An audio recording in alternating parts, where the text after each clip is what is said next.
Hello and welcome to F education. So guys, कैसे आप लोग? आशा करता हूँ ठीक हो। तो देखो भाई, आज की जो वीडियो है वो है एसओएल वाले स्टूडेंट्स के लिए है, जो भी फर्स्ट ईयर में एडमिशन लिया या जो फाइनल ईयर, जो थर्ड ईयर में सेकंड ईयर में है, उन सभी के लिए आज से मैं उनके पॉलिटिकल साइंस के लिए मैं वीडियो बनाऊंगा। तो अभी आज की जो वीडियो है वो सिर्फ फर्स्ट ईयर वाले स्टूडेंट्स के लिए है, जिनका चैप्टर जो है पॉलिटिकल थ्योरी यानी राजनीतिक सिद्धांत। तो देखो भाई, अक्सर जो फर्स्ट ईयर के जो स्टूडेंट्स है या सेकंड ईयर है, फाइनल ईयर के हैं, उनको तो पता है भाई हमें आंसर कैसा लिखना है या किस तरीके से आप एग्जाम में क्वेश्चन आते हैं। फिर भी कुछ कुछ स्टूडेंट्स हैं वो उनके दिमाग में नहीं रहते भाई किस तरीके के क्वेश्चन आते हैं। तो सबसे पहले मैं यहाँ पर क्लियर कर दूँ कि भाई जो सॉल्व के जो क्वेश्चन होते हैं, यूनिवर्सिटी जो क्वेश्चन बनाती है या ड्यू जो क्वेश्चन देती है, वो उसमें टोटल 10 क्वेश्चन होते हैं। पॉलिटिकल की 10 क्वेश्चन होते हैं, ठीक। और एक क्वेश्चन मतलब हर एक क्वेश्चन 20 मार्क्स का होता है, मतलब जिसमें से आपको 10 क्वेश्चन टोटल दिए होते हैं, जिसमें से आपको 5 करने होते हैं। 5 क्वेश्चन करने होते हैं और 5 क्वेश्चन कितने? एक क्वेश्चन 20 मार्क्स का होता है। टोटल मार्क्स कितना हो गया आपका? 100 मार्क्स का हो जाता है, ठीक है भाई। इसमें आपको कोई प्रैक्टिकल नहीं है, जो भी है आपको इसी में ही मतलब एग्जाम में ही आपको हुनर दिखाना होता है। तो अभी देखो, अब जो यूनिट्स हैं यानी कि ड्यू में 10 क्वेश्चन, मतलब इसमें 10 क्वेश्चन आते हैं और हर यूनिट से एक एक क्वेश्चन बनता है। यानी कि अगर आप पॉलिटिकल थ्योरी पढ़ रहे हो तो पॉलिटिकल थ्योरी से भी क्वेश्चन बनता है। इसमें जैसे जैसे चैप्टर है, पॉलिटिकल थ्योरी है, लिबर्टी है, स्वतंत्रता है, समानता है, नागरिकता है और लोकतंत्र है, तो उन सभी यूनिटों से एक एक क्वेश्चन पूछा जाता है। तो मैं उसी तरीके से आपको एग्जाम पॉइंट ऑफ व्यू से तैयारी करवाऊंगा कि कैसे क्वेश्चन एग्जामिनर एग्जाम में पूछता है। तो मैं उसी तरीके से, वही आज का एक टॉपिक है, राजनीतिक सिद्धांत। राजनीतिक सिद्धांत, इस पे हमेशा क्वेश्चन पूछा जाता है। पहला क्वेश्चन इसी का ही होता है कि व्हाट इज पॉलिटिकल थ्योरी, राजनीतिक सिद्धांत क्या है, इसका अर्थ और प्राकृतिक क्षेत्र या महत्व के बारे में चर्चा करें, राजनीतिक सिद्धांत के उदारवादी दृष्टिकोण की चर्चा करें, राजनीतिक सिद्धांत की मार्क्सवादी दृष्टिकोण की चर्चा करें। तो इस तरीके से क्वेश्चन जो है वो आपसे पूछता है। लेकिन और जब ये क्वेश्चन पूछता है तो भाई कई बच्चे बेतुकी बातें लिखाते हैं, लेकिन आपको लिखना क्या है वो भी मैं यहाँ पे सीरियल वाइज बताऊंगा, उसमें क्या क्या मेन कंटेंट डालना है आपको और कैसे लिखना है, ठीक है। तो चलिए शुरू करते हैं, कैसे आपको आंसर राइटिंग करनी है और कैसे आपका इंपॉर्टेंट क्वेश्चन जो एग्जाम में हमेशा चांसेस हैं आने के, वो मैं आपको बताऊंगा। अभी जो है इस साल सॉल्व वालों का जो सिलेबस थोड़ा चेंज हुआ है, अलग अलग चैप्टर्स में इंक्लूड हुए हैं। तो इस बार जो है सबसे पहला आपका जो चैप्टर है वो है राजनीति सिद्धांत,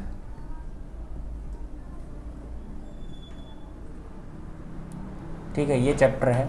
अब ये राजनीतिक सिद्धांत, इसको देखो, राजनीतिक सिद्धांत को समझने के लिए ना आपको इन दोनों को अलग अलग समझना हो। राजनीति को पहले समझो, फिर सिद्धांत को समझो। तो राजनीति का अगर हम मतलब समझे, सीधे शब्दों में कहें भाई राजनीति क्या होती है? राज करने की नीति को राजनीति कहते हैं।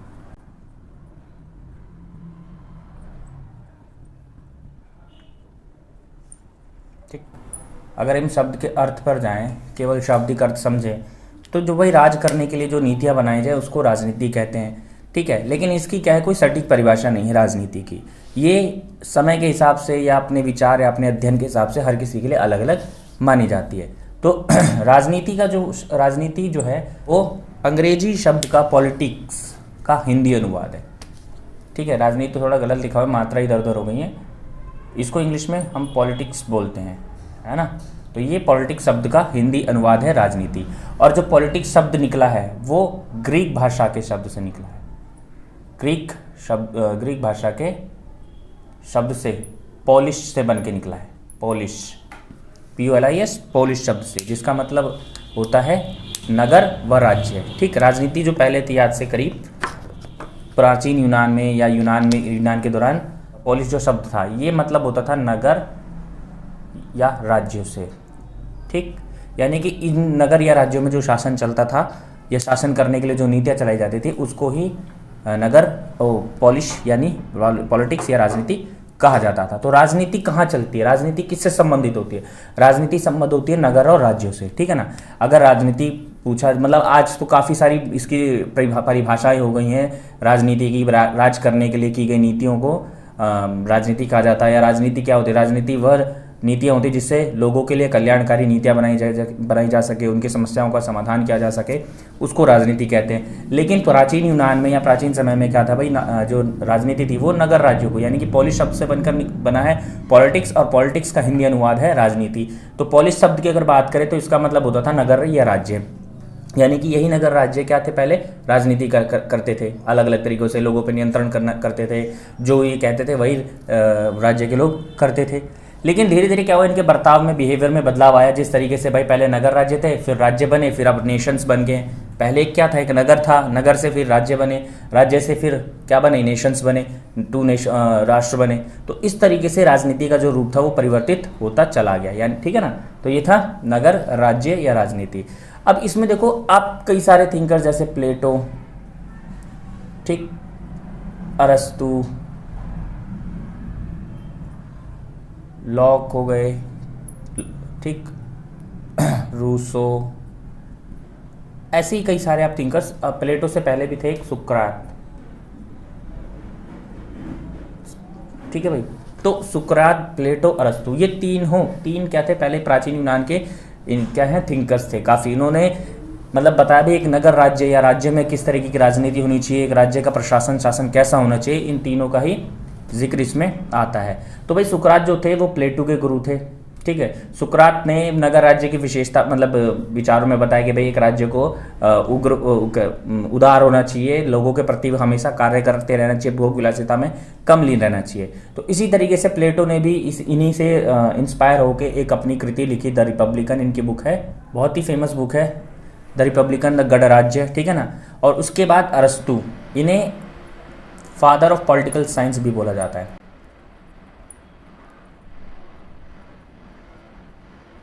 राजनीति विज्ञान का जनक, राजनीति विज्ञान का इनको पिता भी बोला जाता है भाई, ठीक है ना। अगर कोई पूछे कि भाई हमारे पॉलिटिकल साइंस का फादर कौन है, इधर हमारे अरस्तु, एरिस्टोटल को भी बोला जाता है, इसको अफलातून भी बोला जाता था।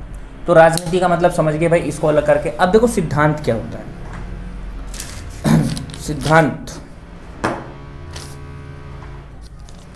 देखो, जितनी भी इसकी भी जो उत्पत्ति हुई है वो भी एक यूनानी शब्द से हुई है। सिद्धांत का इंग्लिश अनुवाद है थ्योरी, और ये यूनान की भाषा से निकला है, इसमें बोलते हैं हम थ्योरिया। थ्योरिया का मतलब होता है, अगर देखें हम हिंदी में, तो मननन की अवस्था या चिंतन की अवस्था।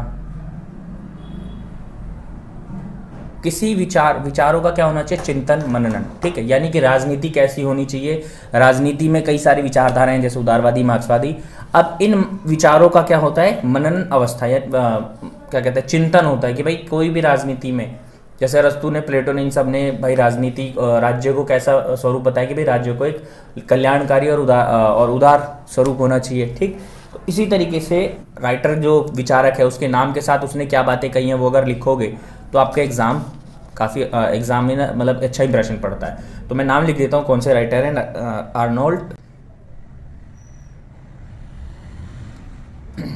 बेस्ट। अब देखो ध्यान से सुन लेने, इन्होंने कहा किया है, किसी भी विचार के समस्त विचार पर, किसी भी विचार के समस्त विचार व किसी विषय का समग्र प्रतिपादन, जिसमें तथ्यों का वर्णन और उनकी व्याख्या, उनके इतिहास की धारणा, उनकी मूल्यपरकता और लक्ष्यों और नीतियों नियमों पर सुझाव देना, ठीक। यानी कि कोई भी विचार है, एक तो विचार का क्या होता है भाई, तथ्य, फैक्ट्स होना चाहिए, ठीक है, तथ्य की जांच हो, फिर वो इतिहास की धारणा हो,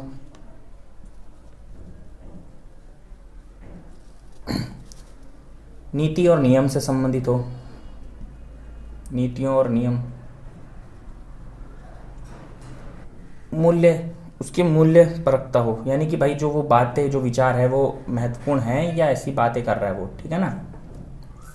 तो इन तीन मेन यानी सिद्धांत, इन तीन जो मानदंड है उन पर सुझाव सम्मिलित किया जाता है, तभी एक जाके जो विचार है वो क्या बनता है, एक सिद्धांत बनता है। कोई भी विचार सिद्धांत तब बनता है जब उसकी तथ्यता की जांच हो, इतिहास की धारणा यानी कि वो कहाँ से उसका उत्पन्न हुआ, उसकी कॉन्सेप्ट क्या, उसकी अवधारणा क्या है, उसके नीति नियम क्या हैं कि भाई किस तरीके से वो काम करता है, क्या उसकी नीतियां हैं, लोगों को किस तरीके से प्रॉफिट पहुंचाएगा, और मूल्यपरकता कितना इंपॉर्टेंस है। तो इन तरीकों से ऑर्नेट बेसट ने बातें कही हैं। तो आशा करता हूँ कि भाई आपको राजनीति और सिद्धांत समझ आ गया होगा। तो अब मैं इसमें बता देता हूँ कि आपको लिखना कैसे है, अगर इस पर कोई क्वेश्चन मतलब बनता है। तो सबसे पहले तो आपको आंसर लिखोगे तो आप पहले परिचय लिखोगे, जो आप आंसर लिखने जा रहे हो, ठीक है ना। परिचय यानी कि आप उसका पूरा डेटा दोगे, मतलब थोड़ा सा संक्षेप में बताओगे कि भाई आप आंसर में लिखने क्या वाले हो। जैसे राजनीतिक सिद्धांत आप लिख रहे हो, तो राजनीतिक सिद्धांत एक बहुत ही पुराना विषय है, इसके अंतर्गत राज्यों का स्वरूप के बारे में हम अध्ययन करते हैं।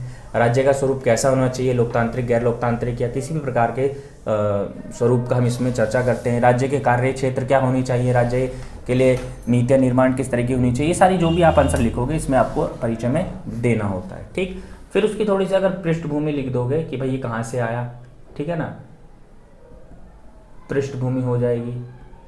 फिर उसके बारे में लिख दो विशेषता, फिर महत्व बता दो।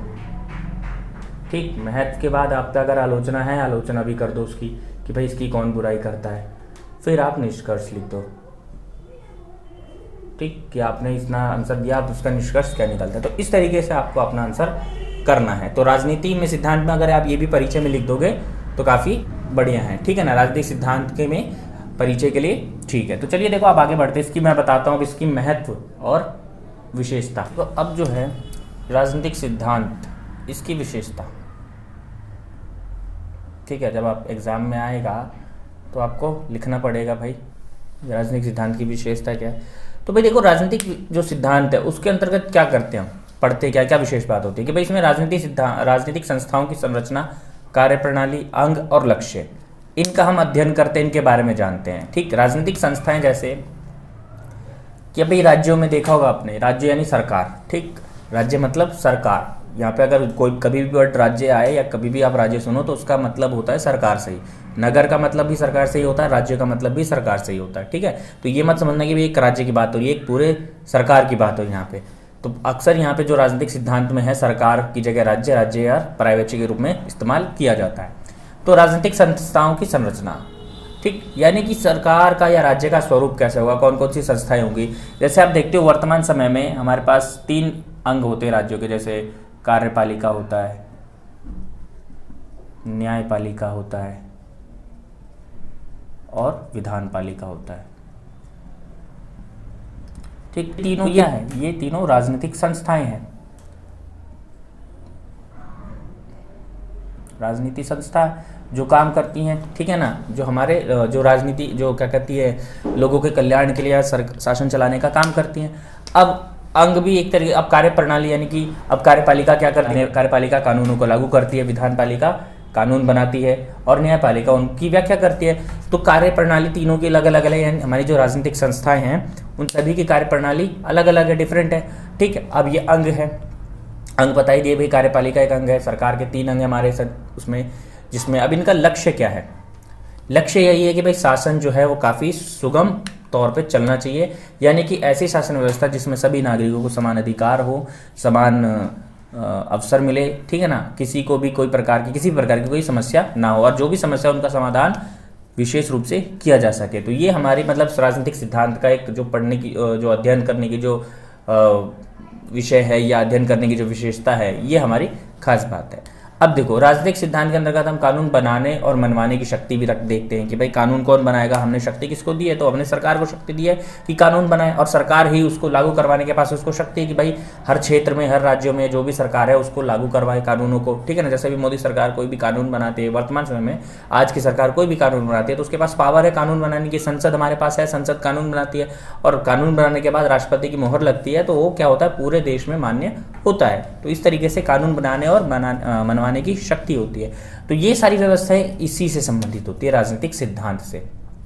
ठीक है ना, यानी कि भाई किसी भी राज्य में, किसी भी सरकार में उसकी राजनीतिक संस्थाएं की संरचना किस प्रकार होगी, उसकी कार्यप्रणाली क्या होगी, उसके अंग कितने होंगे, 3 हैं, 2 हैं, 4 हैं, 5 कितने अंग होंगे, उसका लक्ष्य क्या है और कानून बनाने और मनवाने की शक्ति किसके पास है, ये सारी व्यवस्थाएं इसी राजनीतिक सिद्धांत से संबंधित होती हैं। ठीक है, तो इसी को राजनीतिक सिद्धांत के बारे में विशेष कहा जाता है। अब देखो कुछ थिंकर्स है, कुछ विचारक है जिन्होंने कुछ राजनीतिक सिद्धांत के बारे में विचार दिया है। तो सबसे पहले जो सेवाइन है वो क्या कहते हैं, व्यापक तौर पर राजनीति सिद्धांत का अर्थ राजनीति से संबंधित अथवा प्रासंगिक है। ठीक, यानी कि भाई राजनीतिक सिद्धांत क्या है, राजनीतिक सिद्धांत के लिए बहुत ही महत्वपूर्ण है, प्रासंगिक है, इंपॉर्टेंस है, क्योंकि संकीर्ण दृष्टि से इसका अर्थ राजनीतिक समस्या की विविधता से जांच करना है। यानी संकीर्ण मतलब बहुत ही बारीक दृष्टि से अगर हम देखें तो जितनी भी समस्याएं हैं, जितनी भी प्रॉब्लम्स हैं, वो राजनीतिक सिद्धांत के माध्यम से उसकी जांच करता है। सामाजिक समस्याओं की विविधता, यानी कि अब एक तरह की समस्या नहीं होती है, कई सारी समस्याएं होती है। जैसे भी देखो वर्तमान समय में अगर मैं भारत की बात करूं तो हमारे यहाँ पे कृषक समाज जो कृषक वर्ग हैं वो असंतोष हैं, इधर छात्र वर्ग जो है वो असंतोष है, कुछ छोटे व्यापारी हैं वो नाखुश हैं। तो ये क्या है, ये समस्या है, विविधता की समस्या है। क्या है कि कारोबारियों की अलग समस्या है, किसानों की अलग समस्या है, छात्रों की अलग समस्या है। तो इन समस्याओं का समाधान जांचने के लिए ही राजनीतिक सिद्धांत पढ़ते हैं, या राजनीतिक सिद्धांत महत्वपूर्ण प्रासंगिक होता है। ठीक, अब देखो दूसरे जो थिंकर्स हैं वो है एंड्र हैकर। अब इनका क्या कहना है कि भाई राजनीतिक सिद्धांत किस लिए होता है? भाई राजनीतिक सिद्धांत होता है अच्छे राज्य के लिए। ठीक, राजनीतिक सिद्धांत किस लिए होना चाहिए? भाई एक अच्छे राज्य के लिए, अच्छे समाज के से संबंधित होता है। ठीक, जिसमें नियमों की पक्षपात रहित तलाश और एक और मतलब पक्षपात रहित तलाश करता है। यानी कि भाई राजनीतिक सिद्धांत क्या करता है? एक अच्छा समाज क्रिएट करता है, एक अच्छा समाज बनाता है, एक अच्छा राज्य बनाता है जिसमें नियमों की क्या होती है? पक्षपात रहित, यानी कि किसी ऐसे नियम बनाए जाते हैं जो किसी के भी पक्ष में नहीं, किसी से भी भेदभाव नहीं किया जाता। एक तरफ तो ये है, दूसरी तरफ क्या कहते हैं? दूसरी और राजनीतिक वास्तविकता से संबंधित ज्ञान की भी खोज करता है कि भाई राजनीतिक की जो वास्तविकता है उसको भी सर्च करके लोगों तक पहुंचाना है, यानी जो भी खोज है, जो भी समस्या है, जो भी समाधान करना है वो हमें पहुंचाना है। तो ये एंड्र हैकर और सेवाइन द्वारा कही गई कुछ कथन है, कुछ विचार हैं जो ये कहते हैं भाई राजनीतिक सिद्धांत क्या है, राजनीतिक सिद्धांत की विशेषता क्या है, राजनीतिक सिद्धांत क्यों इंपॉर्टेंट है। सो गाइस आज के लिए इतना ही है। ठीक है, तब तक आप इसको पढ़ें, इसको समझें, इसमें कोई डाउट हो तो पूछना, और नेक्स्ट वीडियो में इसके इंपॉर्टेंस, इसके महत्व के बारे में, राजनीतिक सिद्धांत क्यों पढ़ना चाहिए, इसका महत्व क्या है, इसकी प्रकृति क्या है, इस पर भी क्वेश्चन मतलब लिंक करके पूछते हैं। तो बाकी की जो वीडियो है, बची कुची जो भी है, जो भी इससे लेफ्ट टॉपिक्स है, वो मैं नेक्स्ट वीडियो में आपको कंप्लीट करूंगा। तब तक के लिए भाई थैंक यू।